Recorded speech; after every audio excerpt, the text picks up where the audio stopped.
The new mainstream is local. Is y'all ready? I plugged the mic in, flipped a couple switches and started rhyming. It wasn't right then, but I kept writing, knowing I had to put the time in to earn my stipend. Do your guy a solid one time, subscribe and like this. It's been a long time coming. Major labels ain't the wave no more. At least not in hip hop. Think about it. The Period I Girl got signed like right away too, like the next day. The Island Boys got a deal. To say major labels are out of touch might be a bit of an understatement these days. And production happens by committee in the major leagues. And so any little spark of creativity that was still there, that's gonna get squeezed out on the way through the sausage machine. You know what I'm saying? Anything that come out the ass end of that machine, that industry machine, has to be packaged just so. Because this is efficiency, this is a business, this is an industry, right? Assembly lines. Shit gotta be carbon copy cookie cutter. You feel me? When it's at that scale. But here's what's going on at the same time and why we all seen this coming for real, even if not many people other than me was speaking on it. You know what I'm saying? But hold on, before we get further, before we go any motherfucking further, let's take just a moment to appreciate my shirt. Yes, this is an original, and yeah, the link's in the description. But anyways, at the same time, while the major labels have commodified such to the extent that they putting out Model Ts instead of new and exciting art, right? Technology has advanced such to the extent that there no longer has to be a quality gap between what the majors put out and what independents put out. Now, it's all on the same streaming platforms, on the same internet, and it's recorded with the same tools, mixed, mastered, the whole shebang. That's the great equalizer, right? And so while the major labels are dying out, tickets ain't selling, tours is getting canceled, albums ain't streaming, right? Because of these cookie cutter artists that they keep throwing out, and they're not even one hit wonders. Ain't nothing wonderful about them, and they don't got no hits. They just got a little bit of a buzz, a little bit of what they call now virality, right?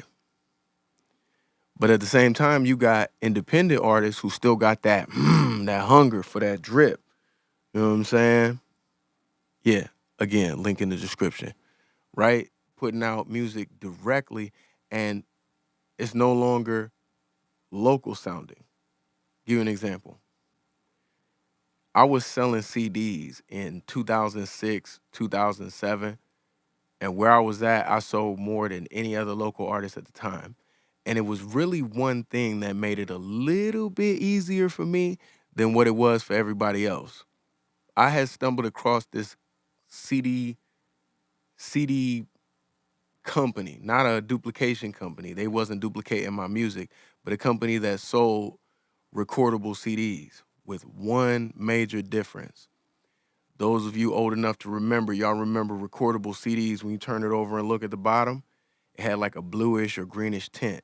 And you could always tell. So if an artist stuck their sticker on the back, no matter how professional that sticker looked, you looked at the bottom of the CD, you could see, oh yeah, you local. I found this one company that had these CDRs that they called Diamond White, to where when you look at the bottom, it was just silver, just like a regular CD that you bought in the store. And on the back, it was just matte white. And so I just autographed every one of them and went out and selling them. And because I didn't have the means at the time to have a professional looking cover or a sticker to go on the back to make it look all, you know what I'm saying?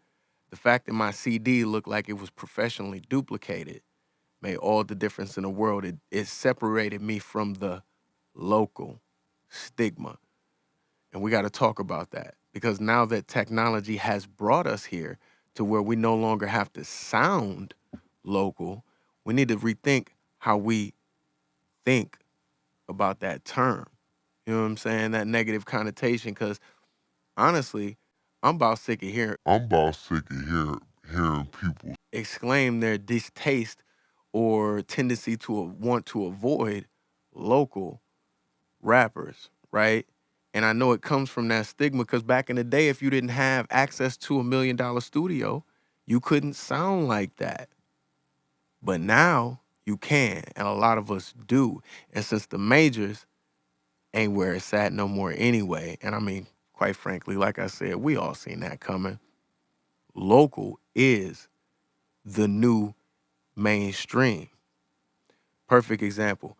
A good friend of mine. I've known him, as a matter of fact, since around that time I dropped my first album. He's now very, very, very famous. You know what I'm saying? I was speaking to him recently, and we are just kind of chopping it up, catching up, you know what I'm saying? And I happened to ask him, how has your process changed, since the fame and everything? And he said, man, I still do my shit the same way. Got my same microphone in my house. I rock I do my shit, and then I just send it off to my people. They give it the little finishing polish and throw it out to the world. And it is what it is. Matter of fact, you think I should get a new microphone? And this is somebody that I'm not going, name drop. Because I ain't trying to dick ride. But that's my guy. And it's somebody that y'all all listen to. His music gets played in football stadiums. And he records it the same way he did when we was local. Feel what I'm saying? But anyways, again, go look at the merch. Links in the description. This episode is sponsored by Gracious Business Apparel and Omaha Records. Holla at your boy.